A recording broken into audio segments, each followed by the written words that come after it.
ప్రశ్నించే గొంతుకల్ని కూటమి ప్రభుత్వం అణిచివేస్తుంది. దాంట్లో భాగంగానే నాగార్జున యాదవ్ అరెస్ట్. చంద్రబాబు కళ్ళల్లో సంతోషం కోసమే ఈ అరెస్ట్ జరిగింది అంటూ నాగార్జున యాదవ్ కూడా మాట్లాడటాన్ని ఎలా చూడాలంటారు?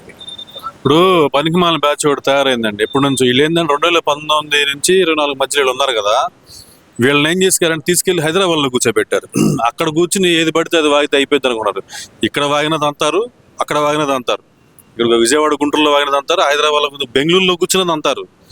ఎంతవరకు మాడాలి అంతవరకు మాడాలా. ఈ సీఎంని పట్టుకుని నేను జొమాటో స్విగ్గీ బాయ్ లాగానే మాట్లాడుతున్నాను. వాటి వాళ్ళని అవమానించావు, ఇది రేవంత్ రెడ్డి గారిని అవమానించావు. నీ దిక్కు అసలు నీ ముఖానికి పక్క వీధులు ఎవరో వీడెవరో తెలియదు. నాగార్జున యాదవ్ అనే ఏదోకి రేవంత్ రెడ్డి సీఎం అయిన వ్యక్తిని కూడా మాట్లాడుతున్నాడు. వీడు ఎట్ట పడితే అట్ట మాట్లాడుతున్నారు. అంటే చూస్తూ ఉంటే ఏంటంటే ఒకళ్ళకి దారి తీసుకొస్తే మిగతా వాళ్ళని దారికి వచ్చేస్తారు. మామూలు కొట్టకూడదు ఇలాంటి వాళ్ళని. ఇలా తీసుకెళ్ళి కొడితే కానీ పని అవ్వదు. ఎందుకంటారు అంత నోరు పెంచుకోవాల్సినంత అవసరం ఏమొచ్చింది అనుకోవచ్చు అంటారు? అటు బీఆర్ఎస్ ఇటు జగన్ కలిసే పని చేసుకుంటున్నారు.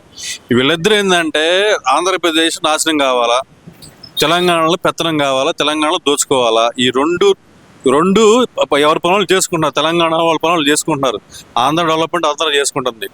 ప్రశాంతంగా 2 రాష్ట్రాలు ఎవరి పనులు చేసుకుంటూ నచ్చలే వాళ్ళకి అర్జెంట్ అధికారం కావాలా, ఇది దోపిడీ కావాలా, అది జరగట్లా. ఇప్పుడు ఏం చేయాలి అర్థం కాక పిచ్చి బ్యాచ్ తయారు చేసి వాళ్ళ చేత మాట్లాడేస్తున్నారు. హైదరాబాద్లో కూర్చోబెట్టి హైదరాబాద్లో కూర్చొని అంటారు, బెంగళూరులో కూర్చొని మాట్లాడేది అంటారు. ఎందుకంటే వాళ్ళకి అర్థం కావట్లా. భారతదేశంలో ఎక్కడున్నా తీసుకోవచ్చు పోలీసులు ఎవరినైనా. నువ్వు హైదరాబాద్లో ఉంటాను తీసుకోవడానికి కుదరదు, అలా లేదు. బెంగళూరులో ఉన్నా, హైదరాబాద్లో, ముంబైలో ఉన్నా, ఎక్కడ శ్రీలంకలో దాక్కున్నా తీసుకొచ్చి అరెస్ట్ చేసి కొడతారు. దానికేమి చట్టం ఏమి అడ్డమే లేదు. దాని చట్టానికి ఏమి అడ్డం ఉండదు ఇట్లాంటి వాటిలో. అది సరే, ఇవన్నీ ఒకెత్తే అయితే కనుక మొన్న ఏదైతే తెలంగాణ నుంచి ఎవరైనా కేవీ రెడ్డి అనే వ్యక్తిని అరెస్ట్ చేసి తీసుకొస్తే కనుక హడావుడి చేసిన అక్కడ జర్నలిస్టులు అని చెప్పుకున్న కొంతమంది తెలంగాణ వాదులు అని చెప్పుకుంటున్నారు. తెలంగాణ అస్తిత్వం మీద దాడి జరుగుతుందని చెప్తున్నారు. మరి తెలంగాణ ముఖ్యమంత్రి మీద ఎంత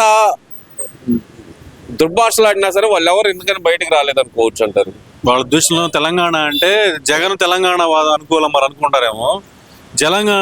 తెలంగాణకు వ్యతిరేకంగా సమైక్యాంధ్ర ఉద్యమం చేసింది ఎవరు, కూర్చుని దరఖాస్తు చేసింది ఎవరు? జగన్మోహన్ రెడ్డిగా. మరి జగన్మోహన్ రెడ్డి అనుకూలంగా కేసీఆర్ ఫ్యామిలీ ఎందుకు మాట్లాడుతుంది? కేసీఆర్ చెంచాగాళ్ళు ఎందుకు మాట్లాడుతున్నారు? పెడిగ్రీ వేస్తారు. ఇలా పెడిగ్రీ వేసి కుక్కలను పెంచాడు, కొన్ని కుక్కలను పెంచారు. బీఆర్ఎస్ కమ్ వైసీపీ రెండు ఒకటే, పేర్లు వేరే కావాలి, పేర్లు 2 పార్టీలు ఒకటే. వీళ్ళు కలిసి ఒక పెడిగ్రీ వేసి కొన్ని కుక్కలను పెంచినాయి. ఆ కుక్కల్లో కేవీ రెడ్డి కూడా కుక్కే. అది మరి అతన్ని అరెస్ట్ చేసినప్పుడు నానా తెలంగాణ అస్తిత్వం మీద దాడి జరుగుతుంది, తెలంగాణ వాదుల మీద దాడి జరుగుతుంది, రేవంత్ చంద్రబాబు నాయుడు కలిసి చేస్తున్న దుర్మార్గం అన్నారు. మరి ఇప్పుడు అదే తెలంగాణ ముఖ్యమంత్రి మీద నోటికొచ్చినట్టు మాట్లాడిన ఈ వ్యక్తి గురించి మాత్రం ఎవరు ఎందుకని మాట్లాడలేదు? ఈ నాగార్జున యాదవ్ గురించి ఎవరు ఖండన కూడా ఎందుకని ఇవ్వలేదు అంటారు వాళ్ళందరూ? ఎవరు అయ్యా ఏదైతే కనుక ఈ యూట్యూబర్లు మేము అనుకుంటున్నాం, విజయనగరం నుంచి, బీహార్ నుంచి వచ్చిన వాళ్ళేమో తెలంగాణ వచ్చిన కుటుంబం, కేసీఆర్ కుటుంబం అచ్చమే తెలంగాణ వాళ్ళు. రేవంత్ రెడ్డి అక్కడే పుట్టి పెరిగిన వ్యక్తి ఏమో తెలంగాణ వ్యక్తి కాదు. ఇది వాళ్ళు చెప్పేది. ఇట్లా ఉంటుంది వాళ్ళ లోపల ఉండే విధానం అనమాట. అది సరే, ఇవన్నీ ఒక ఎత్తు అయితే కనుక ఆధునిక భారతంలో, ఆధునిక భారతదేశంలో రావణుడే గెలవాలి అని ఈ స్టేట్మెంట్ ఇచ్చింది ఒక మాజీ మంత్రి అంబటి రాంబాబు గారు. ఏమంటారు అసలు దీన్ని? అసలు ఎట్ట తయారయ్యారంటే ఆఖరికి జగన్మోహన్ రెడ్డి కోసం వ్యక్తిత్వం కోల్పోతున్నారు, మత విశ్వాసాలను కోల్పోతున్నారు, సంస్కృతం సాంప్రదాయాలు కోల్పోయారు. రేపొద్దున దేశం నాశనమైనా పర్లేదు జగన్మోహన్ రెడ్డి గెలవాలనే పరిస్థితికి వస్తారు వీళ్ళు. అది జరుగుతుంది. రేపు కసబు లాంటి టెర్రరిస్టులు వచ్చి కూర్చుని వాళ్ళకి అనుకూలంగా జగన్ మాట్లాడినా, జగన్మోహన్ రెడ్డి మాట్లాడినా కూడా అదే కరెక్ట్ అంటారు ఇట్లాంటి వాళ్ళు.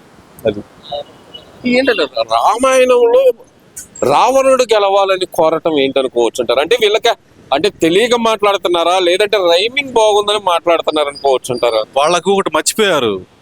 రావణాసుడు గెలవాలి అంటే ఆడవాళ్ళని కించపరిచేవాళ్ళు, ఆడవాళ్ళని అత్యాచారాలు చేసేవాళ్ళు, అసలు మన దేశ సంస్కృతి సాంప్రదాయాలను నాశనం చేయాలనుకున్న వాళ్ళు రావణాసుడిని పొగుడుతారు.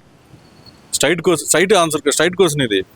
ఇప్పుడు క్రిస్టియన్స్, ముస్లిమ్స్ కూడా ఒప్పుకోవట్లే విషయం. వాళ్ళకి అర్థం కావట్లా. ఎవరినో సాటిస్ఫై చేద్దాం అనుకుంటారు వీళ్ళు. ఎవరు క్రిస్టియన్స్, ముస్లిమ్స్ కూడా సాటిస్ఫై చేద్దాం అనుకుంటారు. ఎవరు ఒప్పుకోరు.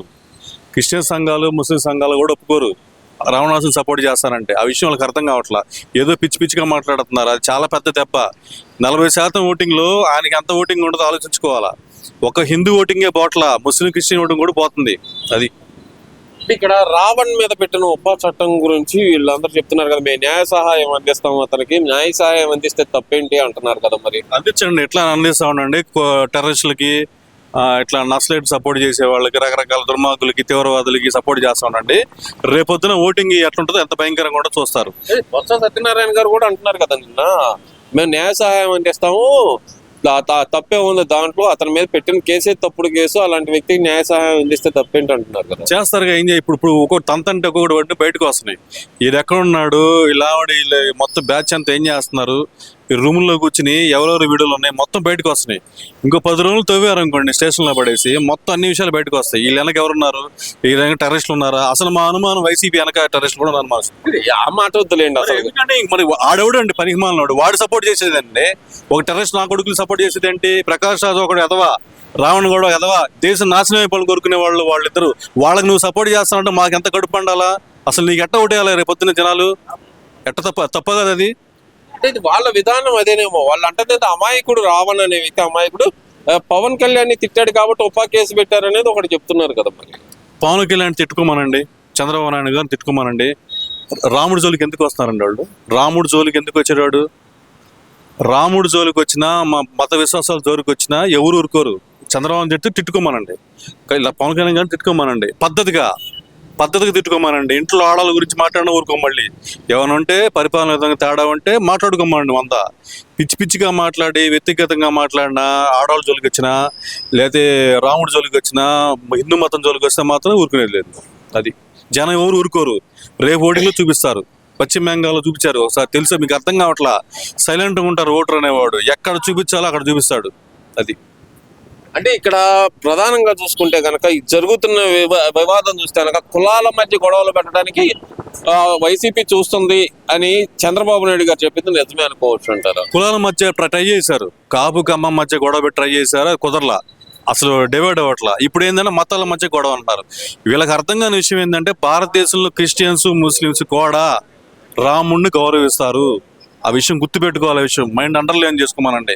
ఇప్పటికీ ముస్లిం సంఘాల వాళ్ళు ఒప్పుకోవట్లా, అలా మాట్లాడడం తప్పు, లోపల ఏంటో. నేను చాలా 100 వీడియోలు చూసా, ఇదే ముస్లిమ్స్ పెద్దలు ముస్లింలు కానీ చాలా మంది ఏం చెప్పారంటే, అట్లాంటి బయట ఎందుకు ఉంచారు, లోపల ఏక అన్నారు. ఎవరిని, ఈ రావణ్ అనేవాడిని. అంటే ఏంటి, భారతదేశంలో ముస్లిమ్స్ కానీ క్రిస్టియన్స్ కానీ ఎవరైనా కానీ అలాంటి వ్యక్తికి వైసీపీ లీగల్ సపోర్ట్ కానీ ఫైనాన్షియల్ సపోర్ట్ కానీ ఇవన్నీ ఎందుకు చేస్తున్నారు? ఇటు చేసిన వాళ్ళు కదా, ఉచ్చినిచ్చారు లేని వాళ్ళు అంతా ఉన్నారు వైసీపీలో. ఇప్పుడు వాళ్ళు మాట్లాడుతున్నారు, జరిగేది అది. రేపు చూడండి, హిందూ ఓటింగ్ కాదు, ముస్లిం ఓటింగ్ క్రిస్టియన్ ఓటింగ్ కూడా పడదు వాళ్ళకి.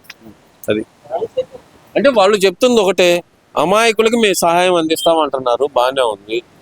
ఈ రావణుడు గెలవాలి అనే కాన్సెప్టే అసలు ఎలా చూడాలంటే, అది ఒక మాజీ మంత్రి మాట్లాడటం అనేది కొంచెం డైజెస్ట్ చేసుకోవడానికి ఇబ్బందిగా ఉంది. అలాంటి వ్యక్తిని అసలు ఎలా చూడాలంటే, రావణుడు ఎప్పుడు గెలవడు, ఎప్పుడు గెలిచేది రాముడే. రావణుడు గెలవడని వాళ్ళ మనసాక్షి తెలుసు. రావణుడు ఎట్ట గెలుస్తాడండి, అధర్మం ఎట్ట గెలిచింది అంటే, అధర్మం గెలాలనుకుంటారు వీళ్ళు. అంటే వీళ్ళ పార్టీ అధర్మం ఒప్పుకుంటున్నారు, వీళ్ళు ఓపికగా ఒప్పుకున్నారుగా. వైసీపీ అనేది అధర్మం ఉన్న పార్టీ, అధర్మం కోసమే పుట్టిన పార్టీ, అధర్మం గెలవాలని పార్టీ. స్ట్రైట్గా ఇదే స్టేట్మెంట్ ఇస్తున్నాము, కాదని చెప్పమానండి.